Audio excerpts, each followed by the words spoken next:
오늘 하세나 본문은 열왕기하 14장 17절에서 29절까지의 말씀입니다. 유다의 요아스 왕의 아들 아마샤는 이스라엘의 여호아스 왕의 아들 여호아스가 죽은 뒤에도 15해를 더 살았다. 아마샤의 나머지 행적은 유다 왕 역대지략에 기록되어 있다. 예루살렘에서 반란이 일어나자 아마샤는 라기스로 도망하였다. 그러나 반란을 일으킨 사람들은 라기스까지 사람을 보내어 거기에서 그를 죽였고 그의 주검을 말에 싣고 와서 예루살렘 안의 다윗성에 그의 조상과 함께 장사 지냈다. 유다의 온 백성은 아사랴를 왕으로 삼아 그의 아버지 아마샤의 뒤를 잇게 하였다. 그가 왕이 되었을 때에 그의 나이는 16이었다. 아마샤 왕이 죽은 뒤에 아사랴는 엘랏을 재건하여 유다에 귀속시켰다. 유다의 요아스 왕의 아들 아마샤 제15년에 이스라엘의 여호아스 왕의 아들 여로보암이 왕이 되어 사마리아에서 40해 동안 다스렸다. 그는 주님께서 보시기에 악을 행하고 이스라엘로 죄를 짓게 한 느밧의 아들 여로보암의 죄에서 떠나지 아니하고 그것을 그대로 본받았다. 그러나 그는 이스라엘의 국경을 하맛 어귀로부터 아라바 바다까지 회복하였다. 이것은 주 이스라엘의 하나님께서 그의 종인 가드헤벨 사람 아미떼의 아들 요나 예언자에게 말씀하신 그대로였다.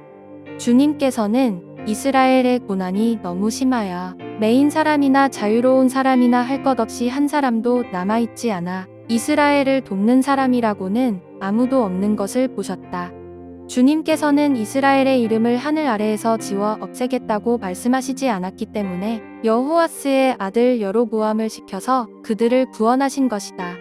여로보암의 나머지 행적과 그가 한 모든 일과 그가 전쟁에서 보인 능력과 유다에 속하였던 다마스쿠스와 하맛을 이스라엘에게 되돌려준 일들은 이스라엘 왕 역대지략에 기록되어 있다. 여로보암이 그의 조상인 이스라엘의 왕들과 함께 누워 잠드니 그의 아들 스가랴가 그의 뒤를 이어 왕이 되었다. 한 주 평일이 시작되었습니다. 이 하루 하나님이 여러분의 힘을 북돋아 주시고 평안한 마음을 허락해 주시길 기도합니다.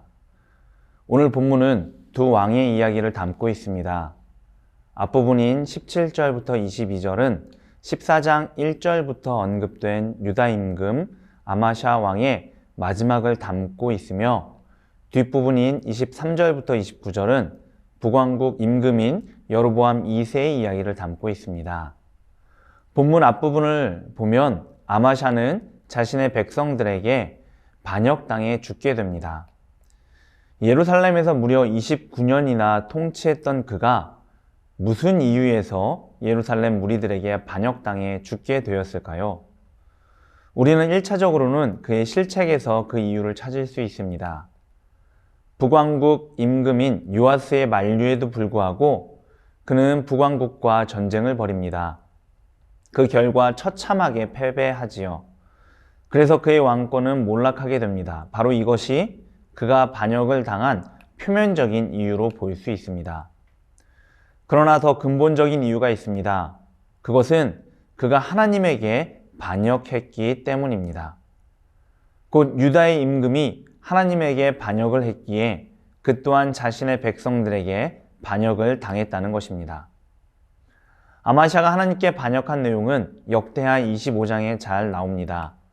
거기를 보면 아마샤는 에돔을 무찌른 후 세일 주민들의 우상을 자신의 신으로 삼습니다. 하나님이 이를 경고하시고자 예언자를 보내셨지만 그는 예언자를 위협하며 하나님의 말씀을 무시하지요. 게다가 북왕국과의 무리한 전쟁으로 하나님의 성전이 약탈당하게 합니다. 정리해보면 아마샤는 우상을 섬기고 하나님의 말씀을 전한 예언자를 위협하며 하나님의 성전을 가볍게 여김으로 하나님께 반역했습니다. 그랬기 때문에 아마샤 또한 반역을 당한 것인데 이와 똑같은 이유와 사건과 결말을 아마샤의 아버지 요아스에게서도 찾아볼 수 있었지요. 이 사건을 통해 우리는 우상을 신으로 섬기며 하나님의 말씀과 성전을 무시하는 것이 얼마나 큰 죄인지 알 수 있습니다. 당연히 우리의 삶에서 이런 범죄를 경계해야 할 것입니다. 이어지는 뒷부분은 북왕국의 여로보암 2세의 통치를 전합니다. 그의 통치 전체는 여호와 보시기에 악하다고 평가받습니다. 그의 통치 초기에 하나님은 그 나라에 은혜를 베푸시며 여로보암이 하나님만을 따를 기회를 주시지요. 오랫동안 북이스라엘은 아람 나라에게 괴롭힘을 당했는데 하나님은 여로보암 2세 시대에 아람 나라의 괴롭힘을 멎게 해주시고 아람을 물리치며 북이스라엘의 영토를 매우 넓게 해주셨습니다. 본문 26절부터 27절은 그 이유를 다음과 같이 전합니다. 이는 여호와께서 이스라엘의 고난이 심하여 매인자도 없고 노인자도 없고 이스라엘을 도울 자도 없음을 보셨고 여호와께서 또 이스라엘의 이름을 천하에서 없이 하겠다고도 아니하셨으므로 요아스의 아들 여로보암의 손으로 구원하심이었더라. 북이스라엘이 주위에서 괴롭힘을 당하는데 그것을 이겨낼 힘이 없다 보니 하나님이 그를 도와주셨다는 것입니다. 아마도 하나님은 아무 공로 없는 북왕국을 도와주시며 그 나라가 또 그 나라의 왕이 모든 우상을 버리고 참 도움 되시는 하나님만을 섬기기를 바라셨을 것입니다. 그 나라가 하나님의 뜻대로 다스려지기를 바라셨겠지요. 그러나 그리 되지 않습니다. 여로보암 2세는 외적인 압박이 없어지자 온갖 불의를 꾀합니다. 우상을 섬기며 가난한 자들이 약탈당하도록 내버려 두지요. 부유한 자들이 온갖 악을 행하도록 힘을 실어줍니다. 무엇보다 하나님의 정의와 공의를 굽게 함으로 하나님의 법을 무너뜨립니다. 이런 내용이 오늘 본문에는 나오지 않지만 아모스 예언서를 통해 이 점을 분명히 알 수 있지요. 오늘 본문을 살피며 우리는 아마샤와 여로보암 2세에게 주어진 하나님의 선제적 은혜를 볼 수 있습니다.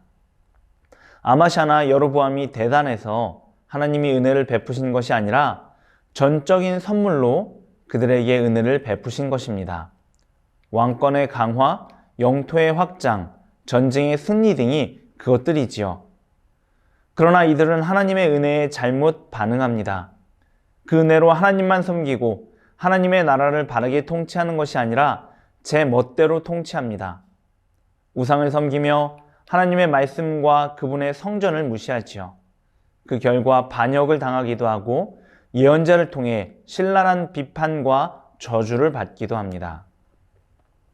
저는 오늘 본문에 나온 두 왕을 통해 우리 자신을 돌아봐야 한다고 생각합니다. 하나님은 우리에게 참 놀라운 은혜를 베풀어 주셨습니다. 그 은혜는 정말 높고 깊고 넓습니다. 그런데 우리는 그 은혜에 어떻게 반응하고 있습니까? 하나님이 원하시는 대로 하나님만 섬기고 하나님의 말씀과 하나님의 뜻을 존중합니까? 아니면 하나님이 주신 것들을 신으로 섬기며 내가 주인 노릇하고 있지는 않습니까? 이 하루 우리 자신을 잘 돌아보고 살피며 잘못된 부분은 회개하고 바로 잡을 수 있으면 좋겠습니다. 그러므로 우리에게 주신 은혜가 진짜 은혜 되도록 하나님만을 섬기고 더 사랑하며 하나님의 뜻대로 살아가는 오늘 하루가 되기를 바랍니다. 오늘의 하시전은 동네 어르신들에게 먼저 인사하기입니다.